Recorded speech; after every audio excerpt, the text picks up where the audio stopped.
కార్తికేయ 2తో pan India హీరోగా మారిపోయాడు నిఖిల్. కానీ ఆ తర్వాత వేసిన రాంగ్ స్టెప్స్ వల్ల ఇమేజ్ కొంత డ్యామేజ్ అయింది. ఆ మిస్టేక్స్ స్వయంభూతో సరి చేసుకోవాలి అనుకుంటున్నాడు హీరో.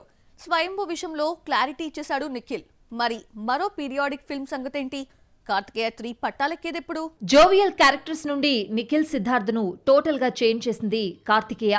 ఈ సినిమా హిట్ తో స్క్రిప్ట్ సెలెక్షన్స్ సీరియస్ గా తీసుకుంటున్నాడు యంగ్ హీరో. సెలెక్టివ్ కథలను ఎంచుకుని సక్సెస్ చూశాడు. ఇక కార్తికేయ 2తో పాన్ ఇండియా ఐడెంటిటీని తెచ్చుకున్న నిఖిల్ ఆ తర్వాత కొన్ని మిస్టేక్స్ చేయడంతో గ్రాఫ్ కాస్త డౌన్ అయింది.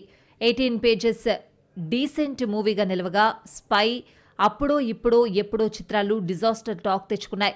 మళ్లీ కంబ్యాక్ అయ్యేందుకు గట్టిగా ట్రై చేస్తున్నాడు. పీరియాడిక్ వార్ డ్రామా స్వయంభూతో రాబోతున్నాడు. స్వయంభూ కోసం total looks and getup change చేశాడు. 2 ఏళ్ల పాటు ఈ సినిమా కోసం బాగానే కష్టపడ్డాడు. ఈ మ్యాగ్నమ్ ఓపస్ మూవీని నెక్స్ట్ ఇయర్ ఫిబ్రవరి 13న థియేటర్లలోకి తీసుకురాబోతున్నారు మేకర్స్. స్వయంభూను 100 కోట్లతో తెరకెక్కిస్తున్నట్లు సమాచారం. దర్శకుడు భరత్ కొత్తోడే కానీ రవి బస్రూర్, సెంథిల్ కుమార్, కింగ్ సోలమాన్ లాంటి స్టార్ టెక్నీషియన్స్ ఈ సినిమా కోసం వర్క్ చేస్తున్నారు. సంయుక్త మీనన్, నభా నటేష్ హీరోయిన్స్. ఈ పీరియాడిక్ వార్ జోన్తో మళ్లీ ట్రాక్ ఎక్కాలని ట్రై చేస్తున్నాడు నిఖిల్. స్వయంభూ అప్డేట్ ఇచ్చేసిన నిఖిల్ చేతిలో మరో periodic drama the India house ఉంది.